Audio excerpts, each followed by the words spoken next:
Welcome to the Point. This has been an extraordinarily busy week for presidential politics in Michigan. Former Vice President Joe Biden, current Vice President Mike Pence, and President Donald Trump all in the state as we move in on 2 weeks from the election. Before the president made his stop at Muskegon County Airport, he talked with me by phone about another stimulus, the pandemic, and the race.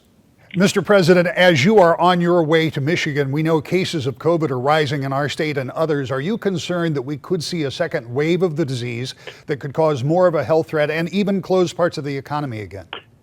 Well, you may have a little bit of a wave, but I don't think it's going to be much, Rick. I think you're going to have a wave that will start and it will finish very quickly. We understand the disease now. We understand it very well, very, very strongly. And I think you're going to have something. I think it's going to be small. But, you know, we really have come a long way with the therapeutics and with all of the things we understand as to 99.9% with youth and all of the things we understand. We're protective, very protective of our seniors, and that we have to be.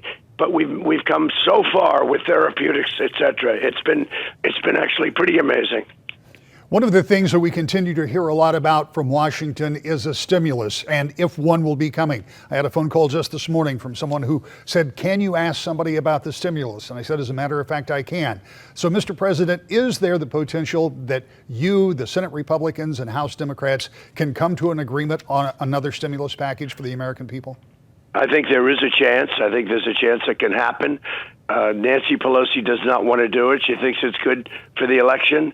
But I think there's a chance it can happen, and if it can, I'll be leading that charge because I think it should happen. Is there a chance that that happens in the short term, you think, or is this something that happens after the election? Well, I'd like it to happen. How about this afternoon? Maybe I'll delay my trip for 2 hours, okay, frankly, if I could do it. But, you know, they want to, I think everyone wants it. Nancy Pelosi is the one holding it up. And finally, Mr. President, looking at the electoral map and looking at the polling overlay, right now there are a number of important states, Florida, Georgia, North Carolina, that you need to win in the South. But you're still going to need, if the numbers look moderately the same, you're going to need to win a lot of the upper Midwest, including Michigan. How important is a state like Michigan when it comes to getting to 270 electoral votes? Well, it's very important to me. I won it last time, and it's very important from the standpoint, Rick, you know the story. It's a lot of car companies are moving into Michigan that I brought. For 42 years, you didn't have an opening of a plant, and now you have many openings and you have many extensions. It's all because of what I've done with Michigan. I mean, it's been amazing, and it's got a tremendous future. The car companies are pouring in. Jobs are pouring in. We got stopped by the pandemic, hurt by the pandemic for a period of time, and now we're going to have a V. I mean, we're going to have a super V. Next year is going to be better than last year. So Michigan's important. I just got a poll, the Trafalgar poll, where I'm leading in Michigan, but I'm leading in Florida. I'm leading, if you go up the coast, I mean, I'm leading in Florida, leading in South Carolina, leading in North Carolina, possibly leading in Pennsylvania. We're doing really well. I mean, you'll start seeing this, but we're doing really well. We're way ahead of where we were 4 years ago. It's like not even a contest. But if you look at a lot of the states you're talking about, I think we even have a very good shot at Minnesota, which hasn't been won by a Republican since 1972, I guess. But I think we're going to do very well in Michigan. Look, if Michigan doesn't vote for me, then you shouldn't ever win a state, because I've done so much for Michigan with the car companies in particular, where you have plants open. I mean, you see it yourself. All over the state, you have plants opening. So Michigan is very important to me, and I love it. I love the people. Mr. President, I thank you for your time. Well, thank you very much. I appreciate it. Thanks a lot, Rick. On Thursday, Vice President Mike Pence was in Grand Rapids talking with supporters at Lax Enterprises after I talked with him. Mr. Vice President, last week, a plot to kidnap the governor of the state of Michigan was unveiled, and shortly after that, the governor spoke to the people of the state and said that in part she felt like some of the rhetoric the president uses sometimes towards her somehow gives these groups that would do ridiculous things some type of license. What do you say to that? Well, President Trump and I couldn't be more proud of the work that the FBI and the Justice Department did, bringing those dangerous anti-government perpetrators to justice. The threats they were leveling and the plans they were making against the governor of Michigan, and now we know the governor of Virginia, demonstrate that the FBI did just what we expect them to do. I think it's unfortunate the governor of Michigan would take the opportunity of what was a great success for law enforcement and for the FBI and use that to make some political point. These are anti-government militia people, people that have actually opposed President Trump, and I think as I said, I think it's unfortunate the governor used the opportunity of what was a great story for law enforcement and for the Justice Department to try and score political points against the president during an election season. I think the American people can be confident that we're going to stand strong against any of those who would bring violence to our streets, those that would bring violence to law enforcement, to innocent civilians, or anyone that would threaten public officials in this state or anywhere in this country. In Michigan, this is the first election where we have no reason to absentee, and already 1 million people in the state have returned their absentee ballots. How confident are you in ballot security for mail-in ballots and drop-off boxes as we move closer to the election? President Trump and I have every confidence in absentee balloting, in early in-person voting, and in voting on Election Day. But we've gone into courthouses around the country to oppose efforts in many states to pass what's known as universal mail-in voting, where they literally send out unsolicited ballots to every name on the voter rolls, whether they're confirmed or not.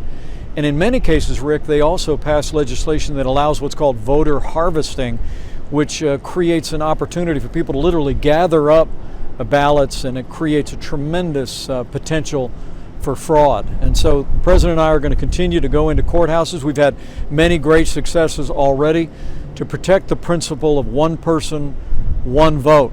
President Trump and I are absolutely committed to making it easy to vote, hard to cheat. Absentee balloting is fine. Early voting is a time-honored tradition.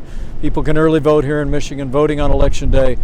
But unsolicited universal mail-in balloting will continue to oppose to protect that principle of the integrity of our vote. And finally, Mr. Vice President, you made it very clear that you want the president's nominee put on the Supreme Court. Are you confident that that will happen, and will it happen in 19 days or will it happen after the election? Well, President Trump and I couldn't be more proud of Judge Amy Coney Barrett. And the American people have seen this week before the Senate Judiciary Committee not only her brilliance, her intellect, her background, but also the temperament that she has shown under some difficult questioning and political posturing on the committee. And we have every confidence that in the days ahead, Judge Amy Coney Barrett will be Justice Amy Coney Barrett. We're going to fill that seat. We're going to make every effort to work with the leadership in the United States Senate to get a vote, to have her seated, because the Supreme Court does meet after the election on a broad range of important issues, and the American people deserve to have 9 justices on the Supreme Court. And I think as Americans look in this week, they know why President Trump chose a great Hoosier jurist, a woman of great character, great personal story, and great intellect in Judge Amy Coney Barrett to serve on the Supreme Court of the United States. Mr. Vice President, thank you for your time. Thank you, Rick. Good to be back in Michigan. Just more than 2 weeks ago, former Vice President Joe Biden was in Grand Rapids and talked with us. This week, he was back in the state on the east side. Biden's events are, for the most part, virtual, as was the case on Friday. And while we didn't have a chance to speak directly with the candidate on this trip, here is some of what he had to say. Like all of you, Jill and I are so grateful that the governor and her family are safe. It's an unusual year. Governor, you've been through a lot, but my Lord, you are a leader. You stand up straight and tall, and you don't bend. Governor, it's not easy to lead in moments of crisis, but that's a determination of whether you have a real leader, where you stepped up to the crisis. And you've stepped up. You've done it, and you keep doing it. As I said a moment ago, you're pretty much doing it better than anybody else in the whole United States of America. You've shown this whole nation just how tough and thoughtful you are. Tough just like Michigan. I've got to believe this state has to be so proud of you. I know personally I am, as I've gotten to know you. I'm proud to call you friend, Gov. We're grateful to the FBI and law enforcement to discover these domestic terrorists and stop them. And make no mistake, that's who they are: domestic terrorists, flat terrorists, planning to blow up a bridge on American soil to threaten the lives of police officers, to kidnap an elected leader. And now we're finding out the same thing was happening in Virginia. You know, it's the sort of behavior you might expect from ISIS. And it shouldn't shock the conscience of every American. Every American. And the failure to condemn these folks is stunning from the outset. Remember, it matters. You've heard me say it before, words matter. And the words of a president particularly matter. When the president tweeted, "Liberate Michigan," liberate Michigan, that's the call that was heard. That was the dog whistle. Just like when he said there were, quote, "very fine people on both sides in Charlottesville." Father, as they came out of the fields carrying torches, their veins just bulging, shouting anti-Semitic bile, carrying Nazi flags, accompanied by the Ku Klux Klan. And when a young woman was killed protesting, the president was asked, what did he think? And he said something no president has ever heard. There were very fine people on both sides. Those words were heard, just like when he stood on the debate stage with me and refused to denounce white supremacists, but told that right-wing extremist group to, quote, "stand back and stand by." Stand back and stand by. An American president not only shocked us, but it stunned the world. Those words we heard. You know the reason I decided to run for president, and I know that Debbie knows this. I hadn't planned on running ever again after my son died. But when I saw those folks coming out of those woods, I thought, how in God's name can we remain silent? And I said at the time, and was somewhat not criticized, but people didn't think it was, well, I don't know what it was. When I said, I think we're in a battle for the soul of America. I think we are. What I saw at Charlottesville and the president's response to it is why I went to Gettysburg Battlefield in Pennsylvania last week. Because I thought there was a need to stand up to hate in America and urge us, as Lincoln did, to come together as a nation. What I've learned, hate never goes away. It only hides. It never goes away. And if you give it oxygen, it comes out from under the rocks, it grows. We need to be clear, from the president on down in this country, there is no place for hate in America, period. None. It will not be tolerated. But President Trump revels in division and chaos. He'll do anything to distract us from focusing on his failures to deal with this virus and to protect the nation. He's still living in a dream world. He keeps telling us that this virus is going to disappear like a miracle. With just more than 2 weeks before the end of this campaign, it has once again become clear that Michigan is a key state for both parties when it comes to capturing the White House. When we come back, another State House matchup next. To the Point. Welcome back to The Point. The presidential race is, of course, important, and it dominates the headlines, but each of you will be asked to make other important choices when you fill out your ballot, such as who your representative in Lansing will be for the next 2 years. Over the last few weeks, we have been introducing you to candidates for the State House of Representatives. This morning, the candidates for the 61st District. Republican Bronwyn Haltom and Democrat candidate Christine Morse are hoping to replace term-limited Representative Brant Iden. Candidate Haltom talked about how she would approach the job of state representative. Rick, I want to be a representative that first listens. So that's what I've done in my campaign. I've talked to thousands and thousands of voters, and the issues that come up over and over, the number one, especially now, is education.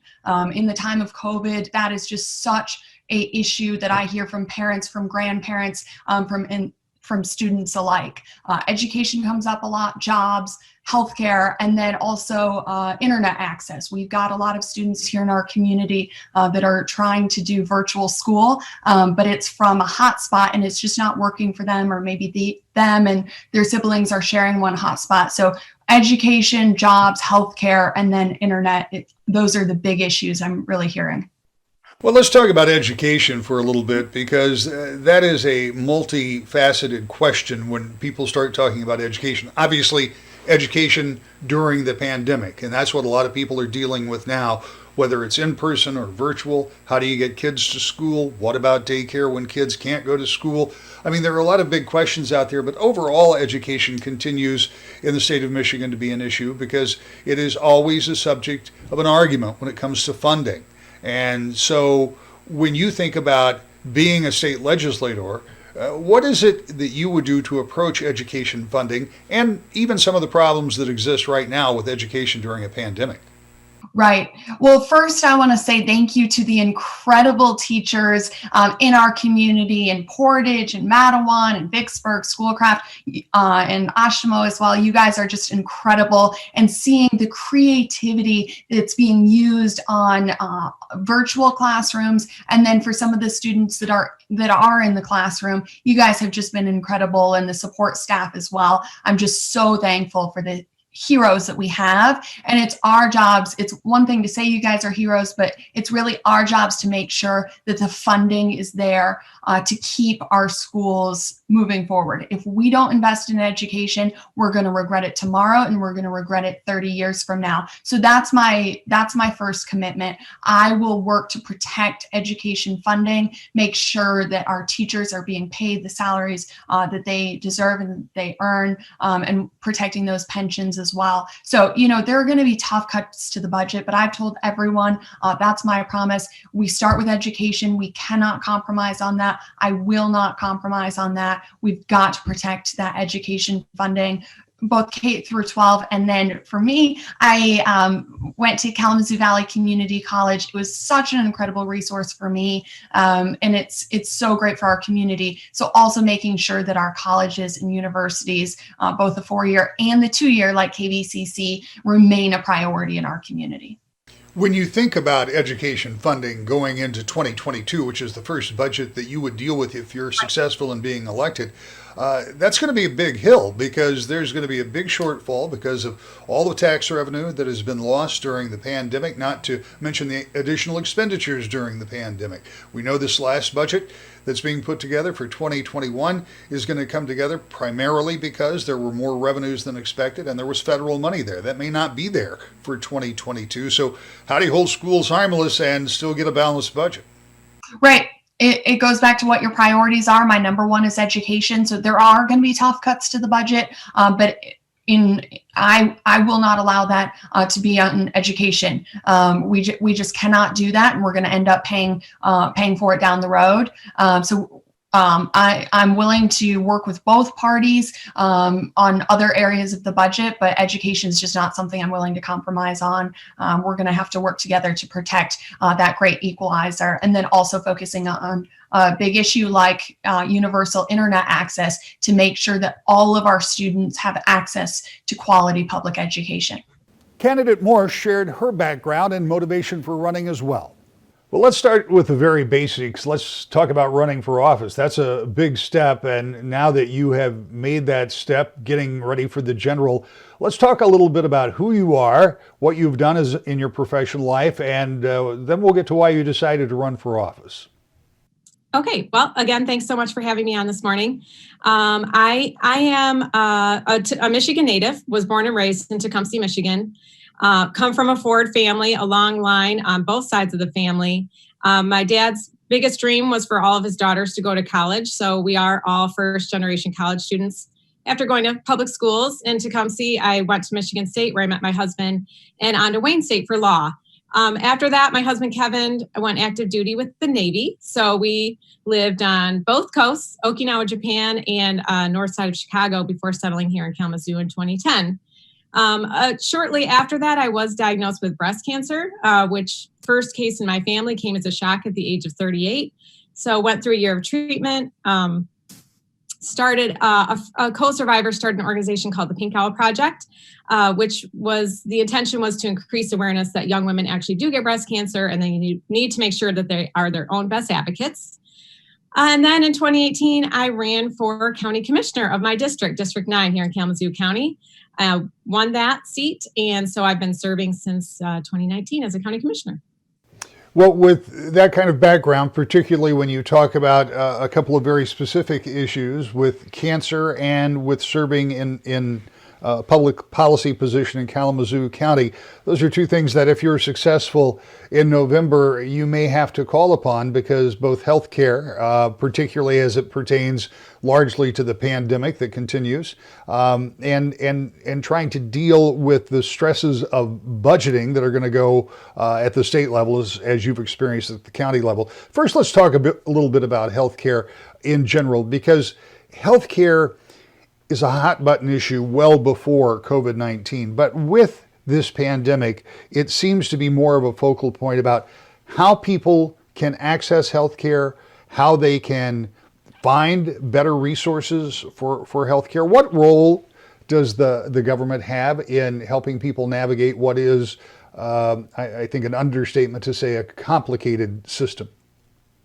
Well, Rick, in my view, our system is in fact broken. As we know, with COVID, many people were sent to the unemployment rolls, which meant they also lost their health insurance. So since we are primarily an employer-based health insurance system. So that presents a lot of challenges for us moving forward. As a breast cancer survivor, I understand how important it is to have good health insurance. So when you're facing one of your greatest crises in life, you at least have that to rely on, not to worry that you're going to go bankrupt. So as a government, there are some things we can do. Number one, we know that the healthcare, the protection that the ACA provided for pre-existing conditions is in question by our federal administration. It's in court. And if we lose that, that's a very scary proposition for so many. I've seen an estimate that about 50% of Michiganders have pre-existing conditions. So I would like to mandate that at the state level. There's already been legislation proposed by previous legislatures, and I would hope that we could move forward with that for one thing. And I can tell you at the county level, we have been through some really difficult budgeting decisions. And one of the things we had to cut was $100,000 in part-time employee healthcare benefits that we reintroduced, we restored. We tried to restore last year after it had been cut during the height of the recession. Unfortunately, we again had to cut it because of our COVID budget. But it's just an example of how these things are interrelated, and it's a very challenging problem to address. The 61st is one of 110 House races around the state that will decide control in the lower chamber for the next 2 years. I'll be back with the final thought next. To the point. The heavy concentration of the presidential campaigns with both top of the ticket members in the state in a 24-hour period shows that for the second election cycle in a row, Michigan is playing a major role. But even with the anticipation of the White House run, don't forget to check out and research all those other important races on your ballot, because representation at all levels can have an impact on you. So be sure to know who you want to represent you before you vote. Thanks for joining us. See you next week. To the point.